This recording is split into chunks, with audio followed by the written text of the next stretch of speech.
창가 좌석을 선호하는 이유. 사람과 사람 사이의 거리를 결정하는 경계 효과. 사람들은 식당에서 거리를 내다볼 수 있는 창가 좌석을 선호한다. 그곳에서 맛있는 음식을 먹고 한가롭게 대화의 꽃을 피우는 동시에 창문 너머 행인들 혹은 한적한 오솔길을 바라볼 수 있기 때문이다. 길가의 카페나 작은 식당 역시 실내 좌석보다는 창가 좌석에 앉는 손님이 더 많다. 버스, 기차, 비행기에서도 사람들은 창가 좌석을 선호한다. 지정 좌석에 앉는 것이 아니라면 창밖에 아름다운 풍경이 없어도 또 밤이라서 밖이 칠흑같이 어두워도 사람들은 통로 쪽 좌석보다는 창가 좌석을 선택한다. 그렇다면 넓게 트인 광장에서는 어떨까? 사람들은 담장, 기둥, 가로 등 나무와 같이 공간의 경계를 나누는 건물이나 시설 주변에 머무는 경향을 보인다. 드넓은 모래사장에서도 사람들은 가장자리에서 휴식을 취하고 그곳이 붐빌때에서야 비로소 중간에 개방된 공간으로 자리를 옮긴다. 창가 좌석을 선호하거나 광장의 건물이나 시설 부근에 머무는 현상은 생활 속에서 매우 쉽게 찾아볼 수 있다. 그렇다면 그 이유는 무엇일까? 심리학자 데얼크 데 용에는 엣지 효과라고 불리는 이론을 제시했다. 그는 사람들이 일정한 구역의 가장자리에 머무는 것을 좋아하고 넓은 중간지대를 마지막으로 선택하는 것은 안전을 추구하는 인간의 본성에 근원을 둔 심리라고 설명한다. 인간은 천성적으로 타인과 어울리는 것을 좋아하며 안전한 공간을 찾는다. 창가 혹은 경계에 가까운 위치는 이 두 가지 본성을 동시에 만족시킨다. 창가에 있으면 주변 사람들과 교류가 가능하면서도 자신의 개인적 공간의 반이 창가에 가려져 있어서 외부 공간으로부터 자신을 가능한 한 적게 노출할 수 있다. 이렇게 상대적으로 안전한 위치에 놓이면 갑작스러운 상황이 발생했을 때 그 자리에 남아 상황을 주시하든 신속하게 대처하든 다른 사람보다 훨씬 더 유리하게 행동할 수 있다. 즉 경계는 개인에게 전체적인 상황을 파악할 수 있는 시야를 제공한다. 인간은 자신의 안전을 확보하고 전체적인 상황을 파악한 뒤에야 비로소 주변 사람들을 관찰한다. 이러한 관찰을 통해 얻은 다양한 정보를 선별하고 판단해서 최종적으로 누구에게 말을 걸지 혹은 친근하게 다가갈지 등을 결정한다. 그 밖에 모든 사람에게는 투명한 공기방울과 같은 개인적 공간이 있다. 그것은 색도 맛도 없고 눈에 보이지도 않으며 만져지지 않지만 사람과 사람 사이의 거리를 결정한다. 가장자리를 차지한 사람은 중심에 있는 사람보다 그 구역을 떠나기가 쉽기 때문에 자신의 개인적 공간을 쉽게 침범당하지 않는다. 사람과의 관계 속에서 상대방이 자신에게 과도하게 접근하거나 개인적 공간을 침범하면 가장자리에 있는 사람은 상대방과의 거리를 떨어뜨려서 자신만의 공간을 확보할 수 있다. 이렇듯 인간은 어떤 상황에서도 자신이 상황을 주도함으로써 심리적인 안전을 유지하고자 한다.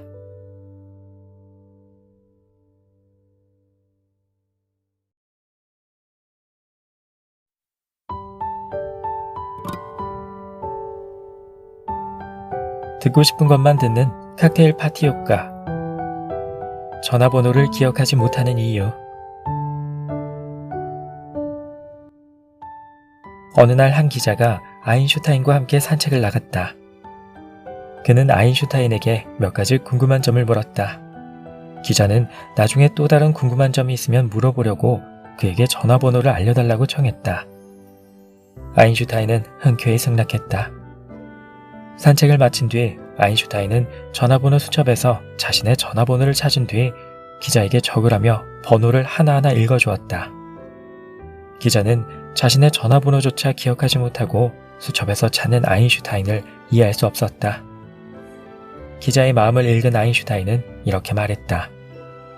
전화번호부에 이미 적혀있는데 굳이 머릿속에 기억할 필요가 있겠소? 위의 일화가 사실인지 아닌지 의구심을 품는 독자도 있을 것이다. 그러나 이 이야기의 핵심은 우리의 뇌가 활동할 때 세심한 선택 과정을 거친다는 것이다. 뇌는 주변 환경 속의 불필요한 정보를 걸러내서 보다 중요하고 가치가 높은 일에 주의를 기울인다. 이는 마치 칵테일 파티에 참석한 사람들의 행동과도 같다. 파티장에는 웃음소리, 발걸음소리, 술잔을 부딪히는 소리, 음악소리, 사람들의 말소리 등 온갖 다양한 소리로 떠들썩하다. 그런데 우리는 주변 사람들의 말소리나 음악소리가 아무리 커도 곁에 있는 친구의 말을 듣는 데는 문제가 없다. 음악을 감상하는 사람의 경우 주위의 소음에 아랑곳하지 않고 음악의 세계에 빠져든다. 10여 명, 심지어 20여 명이 한 공간에서 이야기를 나눌 때 우리의 귀가 듣고자 하는 내용은 듣지만 듣고 싶지 않은 소리는 차단하는 것과 같다. 멀리서 누군가 자신의 이름을 부를 때 우리는 여러 사람의 목소리 중에서 나를 부른 사람을 향해 고개를 돌린다. 이것이 바로 그 유명한 칵테일 파티 효과다. 칵테일 파티 효과는 본래 심리학자들이 인간의 청각을 설명하기 위해 만든 개념이다. 그런데 이 현상은 인간이 주위를 배분하는 능력을 더욱 잘 설명해준다. 인간은 외부로부터 수많은 자극을 받지만 주의력을 한 가지에 집중할 때 그것과 관련이 없는 정보는 배제한다. 이때 주의를 기울이는 곳에서 나는 소리의 크기는 다른 소리보다 두세 배 크게 느껴지기 때문에 가장 먼저 우리의 주의를 끈다. 예를 들어 바로 지금 누군가가 당신에게 새끼손가락이 어떻게 느껴지는지 묻는다고 하자. 이 질문을 받기 전까지 새끼손가락에는 아무런 느낌도 없었을 것이다. 그런데 이 질문을 받고 나면 당신은 곧바로 새끼손가락이 쓰리거나 가렵거나 혹은 묵직하거나 차갑다고 느낄 것이다. 사실 질문을 받기 전에도 새끼손가락의 감각은 똑같이 존재했지만 더 중요한 일에 신경 쓰느라 느끼지 못했을 뿐이다. 질문을 받은 뒤 새끼손가락의 감각이 강력한 신호가 되자 뇌에서 새끼손가락에 주의를 기울이라는 명령을 내린 것이다. 무엇에 주의를 기울일지에 따라 결과도 달라진다. 심리학자에 따르면 인간은 매일 외부로부터 대량의 정보를 받아들이지만 주의를 기울이는 것은 그중 아주 작은 부분에 불과하다고 한다. 그런데 사람들이 무엇에 주의를 기울일지는 유의미한 선택을 거치기 때문에 그 결과 역시 다르게 나타난다.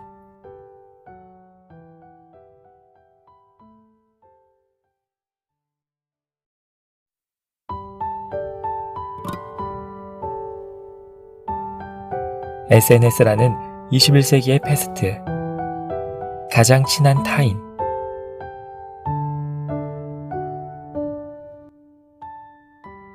장희와 그의 동료들은 점심시간에 근처에 새로 문을 연 식당에서 함께 식사하기로 약속했다. 엘리베이터를 기다리는 동안 일행은 마치 약속이나 한 듯 스마트폰을 꺼내서 각자의 SNS를 확인한다. 일행이 식당에 도착한 뒤 각자 원하는 메뉴를 주문한 뒤 음식이 나오기를 기다리는 동안에도 방금 전의 상황이 그대로 재현되었다. 그들은 각각 휴대폰을 들고 식당 벽에 장식된 소품, 조명기구, 그림을 찍었다. 음식이 나오자 장위 맞은편에 앉은 두 여직원은 음식 사진을 찍으며 서로 재촉했다. 어서 찍어. 너 다 찍으면 내가 찍을 거야. 그들은 모든 음식 사진을 한 번씩 찍은 뒤 그 중에서 가장 마음에 드는 사진을 골라서 보정 처리한 뒤 SNS에 올린 뒤에야 식사를 시작했다.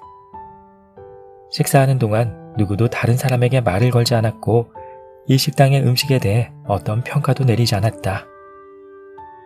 장위는 회사에 돌아가서 SNS를 확인해 보니 동료들은 이미 각자의 계정에 점심을 먹었던 식당에 대한 평가와 사진을 올려놓았다. SNS가 유행한 뒤로 동료들은 온라인에서 서로를 팔로우하기 시작하면서 공통으로 관심을 갖는 화제와 취미가 많아졌지만 함께 어울려서 대화를 나누는 일은 오히려 줄어들었다. SNS를 통해 사람과 사람 사이의 거리가 좁혀지리라 생각했지만 바로 옆에서 일하는 동료는 물론 가족마저도 가장 친한 타인이 되고 말았다. 인플루언서는 외롭다. SNS가 우리 생활에 가져온 편리함과 그 부작용은 무엇일까? 쉽게 추가하고 또 간단히 삭제하는 SNS 속 친구가 그 대비를 쉽고 명확하게 보여준다. 어떤 사람은 SNS를 통해 맺어진 인간관계는 피상적이고 저급하게 변하고 있으며 또한 사람과 사람 사이의 신뢰와 이해를 약화시키고 인간관계 속에서 느낄 수 있는 온정을 파괴해 더욱더 많은 사람들을 이기적이고 외롭게 만든다고 주장한다. 미국 MIT 교수 세리 터클은 외로워지는 사람들에서 정보기술이 과도하게 발달한 사회를 규탄하며 이렇게 공언했다. SNS를 사용하는 것 자체가 일종의 현대병이다. 기술은 사람 사이의 소통을 촉진할 수 있다고 선전하지만 실제로 사람들은 가상의 세계 속에서 현실과 단절되고 사람을 만나 직접적으로 소통하는 기회를 빼앗겼다. 물론 SNS를 친구와 연락하는 편리한 수단만으로 삼는 사람들도 있다. 그들은 더 많은 시간을 들여 친구들과 여행하고 해변에서 함께 식사를 하거나 다양한 액티비티를 즐기며 서로 깊은 감정을 교류한다. 이것이야말로 현명한 선택이다. 하지만 수억 명에 달하는 인터넷 사용자 중에서 여전히 많은 사람들이 가상세계에서 사람들과 소통하는 기쁨을 찾고 정작 자기 주변 사람들과는 갈수록 멀어지고 있다는 사실을 의식하지 못하고 있다. 외로움이 끝없이 널리 퍼지는 21세기의 패스티가 되기 전에 지내하는 당신은 손에 들고 있는 스마트폰 혹은 태블릿 PC를 잠시 내려놓고 친구와 마주 앉아서 수다를 떨며 오후를 보낼 의향이 있는가?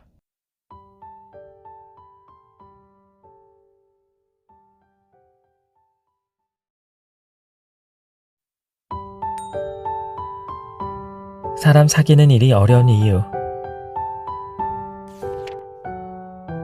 우순이지만 궁합이 잘 맞는 친구나 애인과 함께 여행을 갔을 때 오히려 더 잘 싸우기 쉽다. 낯선 곳을 이동하며 피로는 쌓이고 한 사람과 긴 시간을 함께 보내며 일일이 의견을 맞춰야 하니 여간 어려운 게 아니다. 그러다 결국 마음대로 할 수 없어 불만이 쌓이고 그동안 안 보였던 상대의 결점이 눈에 들어오기 쉬워지기 마련이다. 다행히 싸움으로 번지지 않더라도 여행에서 돌아와 혼자가 됐을 때 마음이 편안해지는 경험을 한 사람이 많을 것이다. 가까운 사이도 이러한데 초면이나 비즈니스로 관계를 맺는 일이 몇 배로 신경이 쓰이는 건 당연할 수밖에 없다. 그럼 대체 사람과 관계를 맺는 일은 왜 이리 어렵고 피곤할까? 그 이유 중 하나는 기분이 좋을 만큼 적당하다 생각되는 친밀감의 정도가 상대에 따라 조금씩 다르다는 데 있다. 인간은 의식하지 않고 상대와의 친밀감 정도를 무의식 중에 조절한다. 하지만 적절한 거리를 찾고 또 유지하는 일은 많은 에너지가 필요한 작업이다. 자신이 생각하기에 최상의 거리를 유지하는 작업만으로 녹초가 돼버리기도 한다. 예를 들어 어떤 사람과 처음 만났을 때 차갑게 대하지 않았음에도 나를 무정하고 차가운 사람으로 생각하거나 반대로 몇 번 만나지 않는데도 스스럼없이 편한 사람으로 인식하기도 한다. 이는 적당한 거리감이 상대에 따라 다르게 나타나기 때문이며 이것이 원인이 되어 감정이 충돌하거나 어긋난다. 이와 같은 경우처럼 대인관계에서 거리감을 갖기 쉬운 타입은 크게 두 가지 있다. 하나는 상대와 보다 친밀해지고 싶다고 생각하는 타입이고 또 다른 하나는 오랫동안 상대와 거리를 유지하는 타입이다. 심리학에서는 전자가 느끼기 쉬운 불안을 유기불안, 후자가 느끼기 쉬운 불안을 경계성 불안이라 부른다. 유기불안을 느끼는 사람은 관계에 충실하고 누군가와 함께 있는 일을 좋아한다. 이에 반해 경계성 불안을 안고 있는 사람은 자신의 세계를 소중하게 생각하는 사람이다. 다른 이와 어느 정도 거리가 있어야 마음이 편하고 너무 가까워지면 프라이버시를 침범당하는 것 같은 생각이 든다. 무엇이 옳은지 답은 없다. 다만 관계를 맺는데 스트레스를 줄이고 싶다면 서로 간의 거리를 이해하고 적당한 거리를 유지하는 것이 좋다.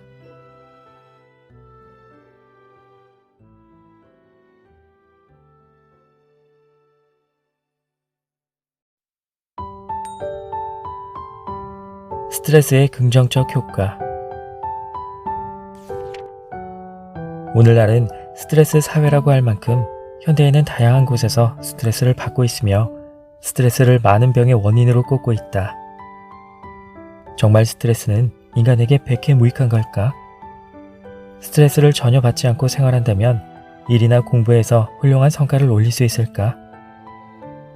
미국의 심리학자 야키스와 도트스는 생지를 준비해 다음과 같은 실험을 했다. 흰 상자와 검은 상자를 준비하여 생쥐가 흰 상자에 들어가면 쉽게 돌아갈 수 있지만 검은 상자에 들어가면 전기 쇼크를 받도록 했다.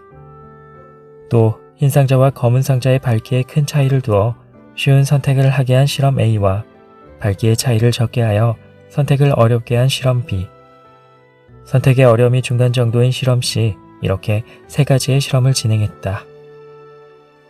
각각의 실험에서 생쥐가 검은 상자에 들어간 경우에는 전기 충격의 세기를 조금씩 높여 스트레스가 높아지면 학습 효과가 어떻게 달라지는지를 조사했다. 그러자 선택이 쉬운 실험 A에서는 스트레스가 높아짐에 따라 학습 효과도 올라갔다. 즉, 많은 스트레스가 긍정적인 영향을 가져왔고 높은 학습 효과로 이어졌다. 그런데 과제가 어려운 실험 B나 어려움이 중간 정도인 실험 C에서는 스트레스 정도를 높이면 당시는 학습 효과가 올라갔지만 어느 시점에서 학습 효과는 떨어지는 결과가 나타났다. 야키스와 도드스는 실험에서 스트레스가 부정적인 작용만을 하는 것은 아님을 알게 됐다. 간단한 작업은 스트레스가 느껴지는 쪽이 일이 순조롭게 풀리고 어려운 일이나 공부를 하는 경우에도 어느 정도는 스트레스가 있는 것이 과제를 수행하는 데 좋은 결과를 가져옴을 알게 됐다. 이후 스트레스와 학습 효과의 관계를 야키스 도드슨의 법칙이라고 부르며 일이나 공부에 있어서 적절한 벌칙을 둠으로써 좋은 결과를 낼 수 있도록 응용하고 있다.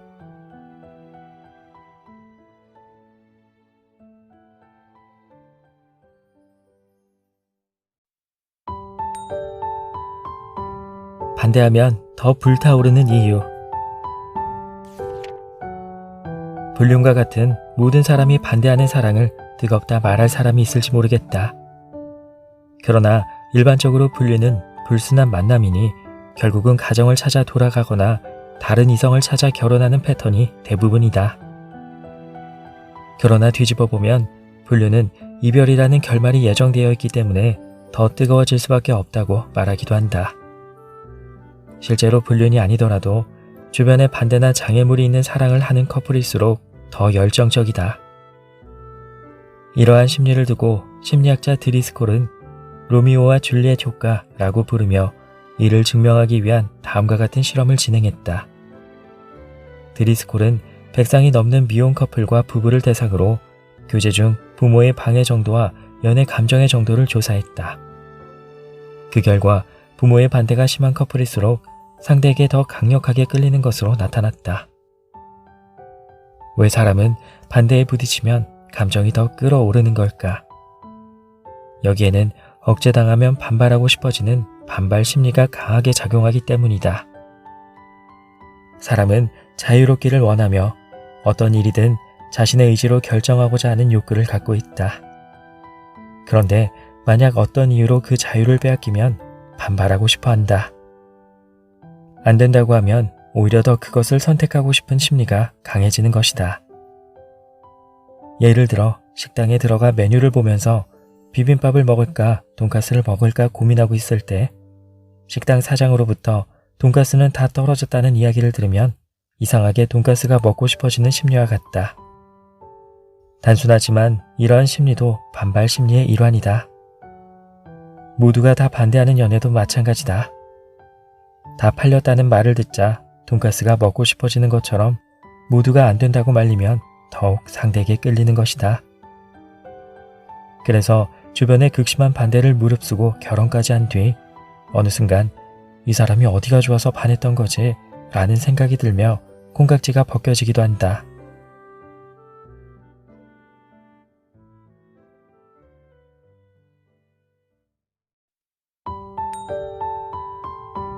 나이를 먹으면 시간이 빨리 흐르는 것처럼 느껴지는 이유. 사람은 당시의 심리 상태에 따라 똑같은 시간도 길게 느끼거나 짧게 느낀다.